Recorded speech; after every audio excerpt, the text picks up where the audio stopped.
கடவுளூர் TV நேயர்கள் அனைவருக்கும் எனது இனிய வணக்கம். நான் உங்கள் டிஜே சுந்தரபாண்டி, சிவகாசியிலிருந்து. உலகெங்கும் இருக்கும் நேயர்கள் அனைவருக்கும் எனது பணிவான வணக்கத்தை தெரிவித்துக் கொள்கிறேன். நான் உங்கள் டிஜே சுந்தரபாண்டி, சிவகாசியிலிருந்து. நேயர்களே, தற்போது நம்ம என்ன பார்க்க போகிறோம் அப்படின்னா, சித்திரை மாத பலன்களை பற்றி பார்க்க போகிறோம்.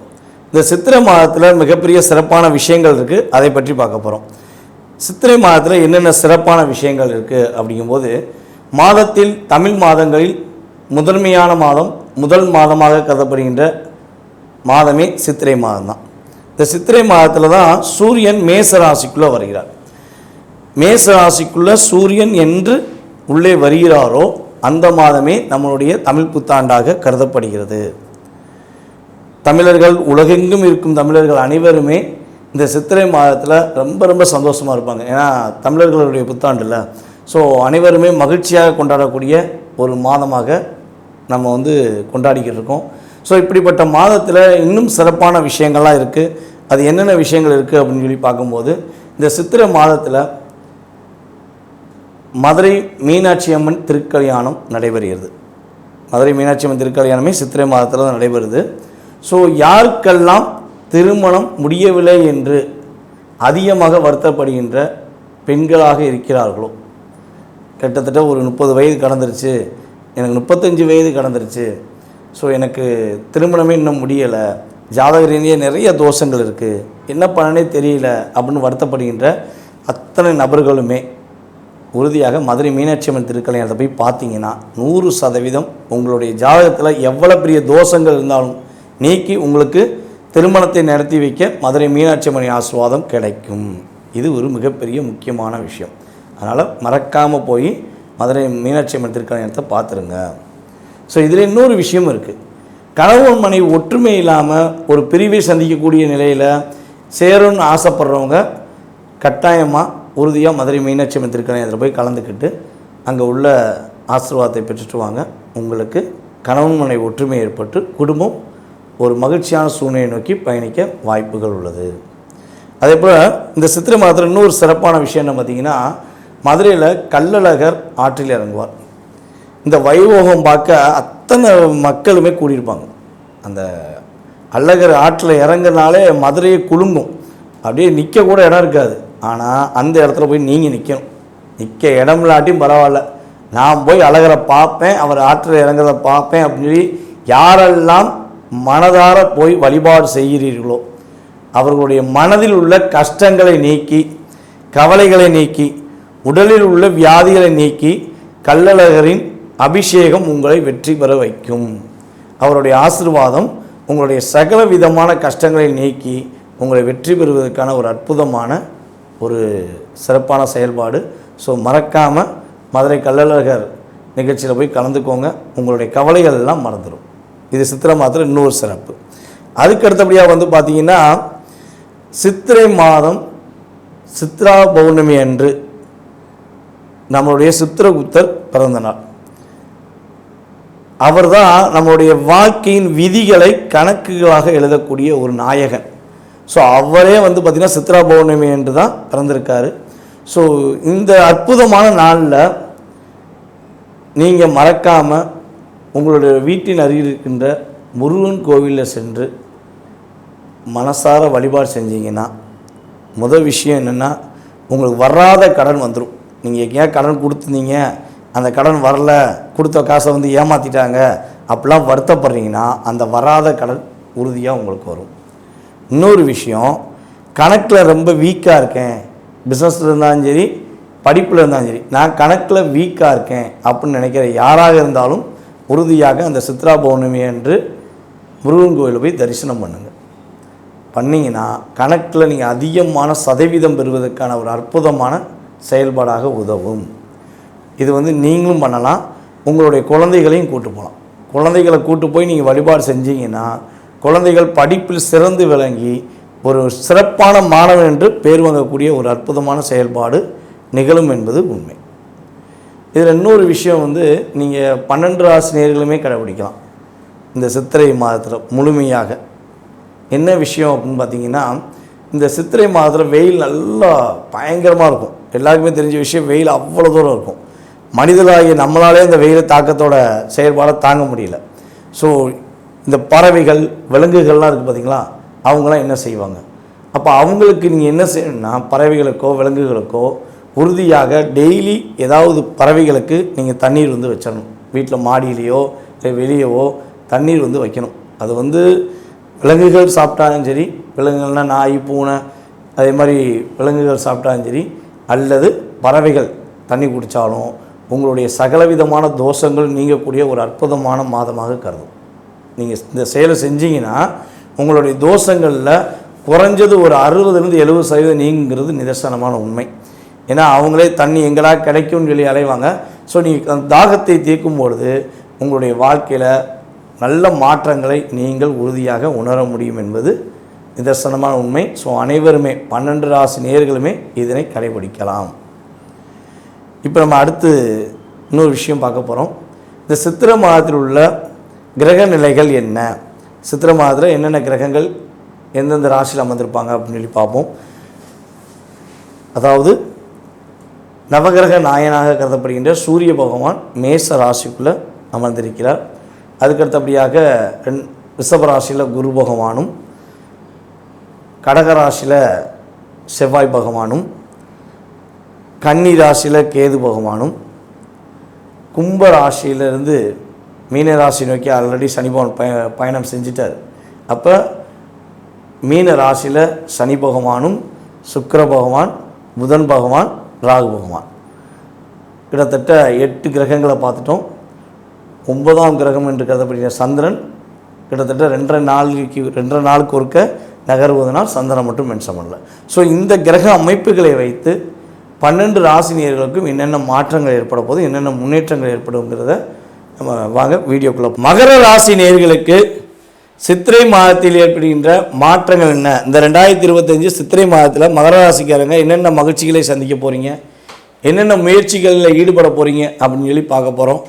ஸோ 7.5 பிணி 7.5 வருஷமாக எந்த தவறும் செய்யாமல் அல்லது தவறுகள் மட்டுமே செய்யக்கூடிய சூழ்நிலைகளில் தள்ளப்பட்ட, கஷ்டப்பட்ட, துன்பப்பட்ட, துயரப்பட்ட, எல்லா கவலைகளையும் அடைந்த மகர ராசிக்காரங்களுக்கு 7.5 சனி விலகிட்டார். அவர் ராசிநாதனாக இருந்தாலும் 7.5 தான். அப்படிங்கிற மாதிரி 7.5 வருஷமாக எல்லா துன்பத்தையும் சந்திச்சிட்டோம். இன்னும் சந்திக்கிறதுக்கு எதுவுமே கிடையாது, உயிரோடு தான் இருக்கும் அப்படின்னு சொல்லி வார்த்தைகளை அதிகமாக பயன்படுத்தி கொண்டிருந்த மகர ராசி என்பவர்களுக்கு மாற்றத்தையும் முன்னேற்றத்தையும் கொடுக்கக்கூடிய செயல்பாடாக இந்த சனி பெயர்ச்சி செயல்பட்டது. இந்த சனி பெயர்ச்சி செயல்பட்ட மாதத்தின் துவக்க தமிழ் மாதம்னா நம்மளுடைய சித்திரை மாதம் தான். இந்த சித்திரை மாதம் உங்களுடைய வாழ்க்கையில் முன்னேற்றத்தை சந்திக்கக்கூடிய செயல்பாடுகளை எதிர்நோக்கி போக போகுது. உணவுபூர்வமாகவே பார்த்திங்கன்னா இந்த 7.5 சனி பகவான் உங்களுக்கு இந்த சித்திரை மாதம் துவக்கத்திலிருந்து மேக்ஸிமம் பார்த்திங்கன்னா இன்னும் ஒரு 3 மாதத்துக்கு அப்புறம் உங்களை வேறு லெவலுக்கு கொண்டு வருவார். வேறு லெவல்னால் ஒரு மாற்றத்துக்குரிய லெவலுக்கு கொண்டு வந்துடுவார். இதுதான் ரியாலிட்டி. ஸோ இந்த ரியாலிட்டியில் இந்த சித்திரை மாதத்துலேருந்து என்னென்ன மாற்றங்களை நீங்கள் சந்திக்க போகிறீங்க அப்படின்னா, தன்னம்பிக்கையுடன் நீங்கள் செயல்படக்கூடிய செயல்பாடு இருக்கும். எதை செஞ்சாலும் இனிமேல் நம்பிக்கை இருக்கும். எதை செஞ்சு என்ன பண்ண, எனக்கு ஒன்றுமே நடக்கலையே அப்படின்னு நீங்கள் சொன்ன வார்த்தைகளை மாற்றி இனிமேல் நடக்கும், நடத்தி காட்டுவேங்கிற வார்த்தையை நீங்கள் உபயோகப்படுத்துவீங்க. அதான் முதல் பாயிண்டில் உங்களுக்கு பெஸ்ட்டான விஷயம். தெய்வீக நம்பிக்கை உங்களுக்கு அதிகரிக்கும். உங்களுடைய குலதெய்வத்தின் ஆசீர்வாதம் உங்களுக்கு முழுமையாக கிடைக்கும். ஏன்னா எல்லாருக்குமே ஒரு மிகப்பெரிய விஷயம் என்னென்னா, எவ்வளோ பிரச்சனைகள், எவ்வளோ போராட்டங்கள், எவ்வளோ கஷ்டங்கள் இருந்தாலும் குலதெய்வத்தின் அனுகூலம் யாருக்கெல்லாம் இருக்கிறதோ அவர்கள் உறுதியாக எல்லா கிரகங்களிலுமே தப்பிச்சிருவாங்க. சிக்கல்களை சந்திப்பாங்க, ஆனால் அதற்கான தீர்வு கிடச்சிடும். ஸோ அதே மாதிரி தான் மகர ராசிக்கும் பார்த்திங்கன்னா குறைஞ்ச ஒரு 70% உங்களுக்கு அதிகமான பாரம், அதிகமான சுமைகள், அதிகமான கெட்ட பேர்கள் ஏற்பட்டிருந்தாலும் கடைசி பாயிண்டில் நீங்கள் தப்பிச்சிருப்பீங்க. நீங்கள் நல்லவருன்னு ப்ரூஃப் பண்ணியிருப்பீங்க. உங்களுடைய முயற்சி மூலமாகவும் உங்களுடைய கிரக நிலைகள் மூலமாகவும் நீங்கள் என்ன பண்ணியிருப்பீங்க, நீங்கள் நேர்மையாக தான் இருந்தீங்க, நீங்கள் தவறு செய்யலைங்கிறத ப்ரூஃப் பண்ணுறதுக்கான ஆற்றல் உங்களுக்கு இயற்கையாகவே கிரகங்கள் கொடுத்துரும். ஏன்னா காலபுருஷன் ராசிக்கு 10ஆம் இடம்ல. ஸோ 10ஆம் இடங்கிறது கர்மஸ்தானம். அப்போ கர்மஸ்தான அதிபதியான சனி பகவானே உங்களுக்கு 7.5 வருஷம் லாக் பண்ணியிருந்தாலும் நீங்கள் செய்யாத குற்றத்துக்குரிய விஷயங்களில் ஃபைனல் எண்ணில் உங்களை காப்பாற்றிருப்பார். இதுதான் ரியாலிட்டி. ஸோ இதே போல் பார்த்திங்கன்னா உங்களுடைய வாழ்க்கை துணையை தேடி தேடி தேடி அலைஞ்சிக்கிட்டு இருந்த காலம் மாறி உங்களுடைய வாழ்க்கை துணையை நீங்கள் சந்திப்பதற்கான அற்புதமான மாதம். உங்களுடைய வாழ்க்கை துணை யாருங்கிறத ரியாலிட்டியாக உணர்வீங்க. அது நீங்கள் ரொம்ப நாளாக வெளியூர் வெளிநாடு ஏகப்பட்ட இடங்களில் தேடிப்பீங்க. உறுதியாக சொல்ல முடியும் 70% உங்களுடைய பக்கத்தில் தான் அவங்க இருப்பாங்க.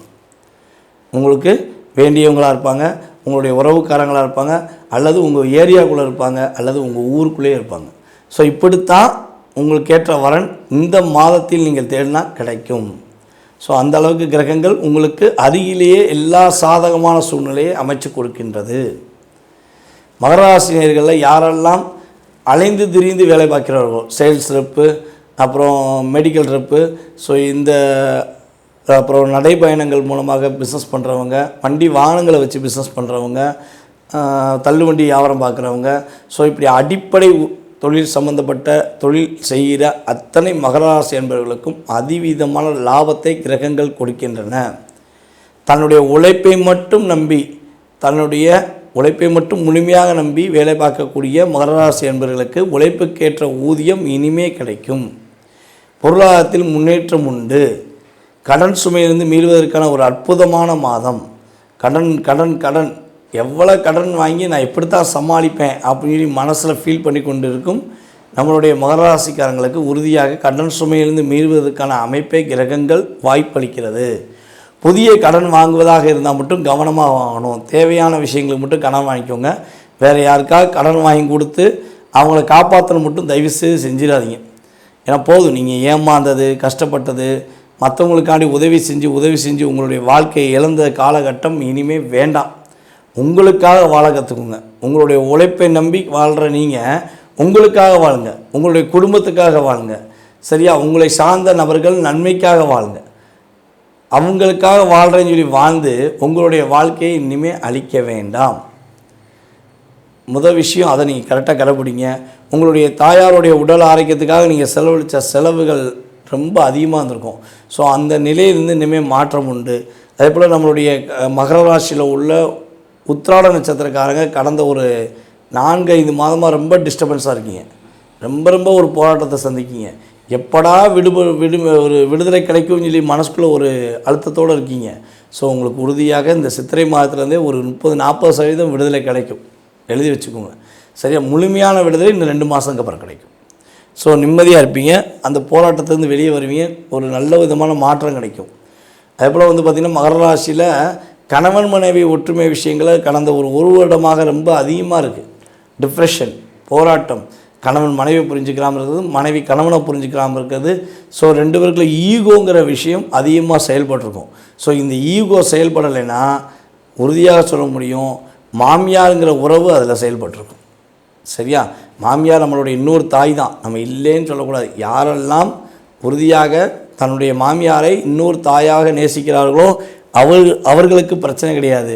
இருந்தாலும் இந்த அமைப்பு கிரக ரீதியாக மாமியார் மூலமாக கூட சில பிரச்சனைகளை நம்மளுடைய மகர ராசிக்காரர்கள் சந்திச்சிருப்பார்கள் என்பது கிரக ரீதியான உண்மை. ஓகேவா? ஸோ இதிலேருந்து ஒரு மாற்றத்தை இனிமே சந்திக்கக்கூடிய அமைப்பு உண்டு. வியாபாரத்தில் விறுவிறுப்பும் சுறுசுறுப்பும் இருப்பதற்கான வாய்ப்புகள் உண்டு. போதிய வியாபாரத்தில் லாபமே கிடைக்கலன்னு சொல்லி வருத்தப்பட்ட நிலை மாறி வியாபாரத்தில் வெற்றிகளை பெறுகிறேன் என்ற வார்த்தையை உபயோகப்படுத்துவீங்க. நீங்கள் ரொம்ப கிட்டத்தட்ட ஒரு 10 லட்ச ரூபா எதிர்பார்த்து ஒரு பிஸ்னஸ் பண்ணியிருந்தீங்கன்னா அது வெறும் 7 லட்ச ரூபா தான் வந்துச்சு. மீதி 4 லட்ச ரூபா கடனாக நின்றுச்சு, இல்லாட்டி வரல, ஒரு ஏமாற்றத்தை சந்திச்சேன்னு சொல்லி நினச்சிக்கிருந்தீங்கன்னா அந்த நிலையிலிருந்து ஒரு மாற்றம் இனிமே உண்டு. உங்களுக்கு லாபம் அதிகரிப்பதற்கான வாய்ப்புகள் உண்டு. வெளிநாடு வெளியூர் பயணங்கள் மூலமாக மகர ராசி அன்பர்கள் உறுதியாக மகிழ்ச்சியை சந்திப்பாங்க. பொருளாதார நிலைய முன்னேற்றத்தை சந்திப்பீங்க. ஒரு சிறப்பான செயல்பாடுகளை கிரகங்கள் உங்களுக்கு வாய்ப்பாக வழங்குகிறது என்பது நிதர்சனமான உண்மை. கவனமாக இருக்க வேண்டிய விஷயங்களில் கரெக்டாக கவனமாக இருந்துட்டிங்கன்னா வெற்றியும் மகிழ்ச்சியும் உங்களை கிரகங்கள் கொடுத்துவிடும் என்பது நீங்கள் முழுமையாக புரிந்து கொள்வீர்கள். ஸோ வண்டி வாகனங்கள் போகும்போது கவனமாக போங்க. இன்னும் 2-3 மாதத்துக்கு கவனமாக போங்க. ஏதாவது ஒரு டிப்ரெஷன், சின்ன டிப்ரெஷன் ஏற்படுதுன்னா உங்களுக்கு வேண்டிய உங்களை புரிந்து கொண்ட நபர்களிடம் மனசு விட்டு பேசுங்க. மாற்றங்களை சந்திப்பீங்க, மகிழ்ச்சியாக இருப்பீங்க என்பது கூறிக்கொள்கிறேன். கடவுள் அருள் டிவியை பார்த்தமைக்கு நன்றிகள். மேலும் இது போன்ற தகவல்களை தெரிந்து கொள்ள கடவுள் அருள் டிவியை சப்ஸ்கிரைப் செய்யுங்கள். மறக்காமல் பெல் ஐக்கானை கிளிக் செய்யுங்கள்.